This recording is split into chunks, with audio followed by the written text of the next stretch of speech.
I've been asked by a vendor on eBay to provide proof that the Holga HPL-O lens does not work on an Olympus E-30 camera, despite the fact that it's designed for the entire E-series or 4/3 variant. Now, they originally sent me an Holga HPL-O lens by mistake, and it worked perfectly on the camera, but on getting the HPL-O lens, I discovered it did not work for the E-30, but did work for the E-300, and I'm about to demonstrate that.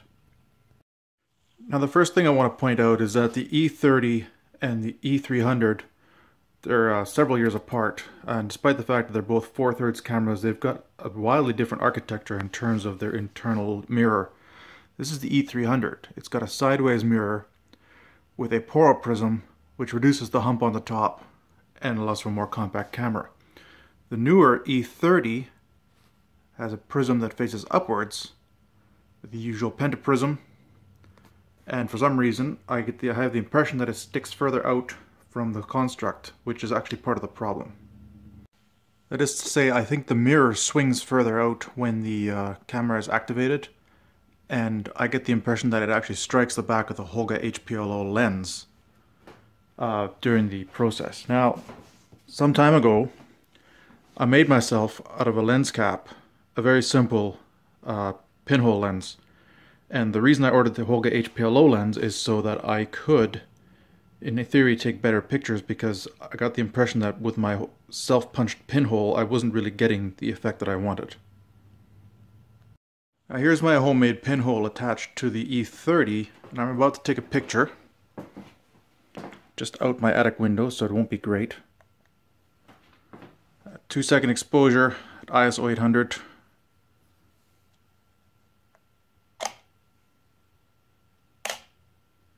As you can see, there is a photo. Attaching this lens to the E300, same settings.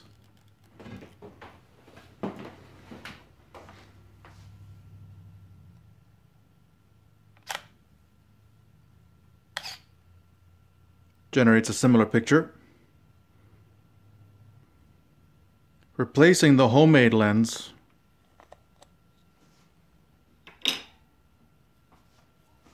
with the Holga HPL-O lens.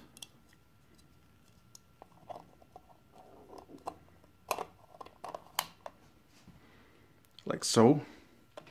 It does wiggle a bit, but it's on there good.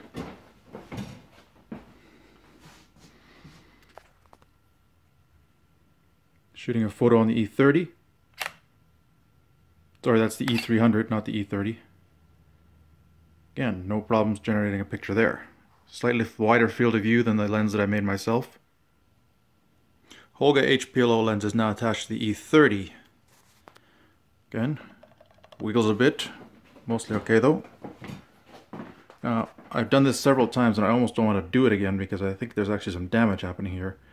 But first of all, different sound. Not the full shutter activation. On completion, no actual photo.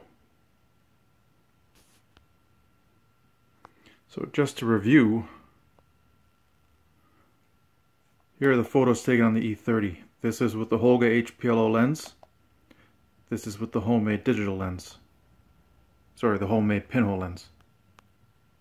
Finally, I wanted to point out this is an image that I actually managed to shoot with the Holga HPL-O lens on the E-30 when just holding the lens in front of the camera without actually attaching it. So it's not a question of light getting through the pinhole, but more something in the mechanism that isn't allowing it to activate fully.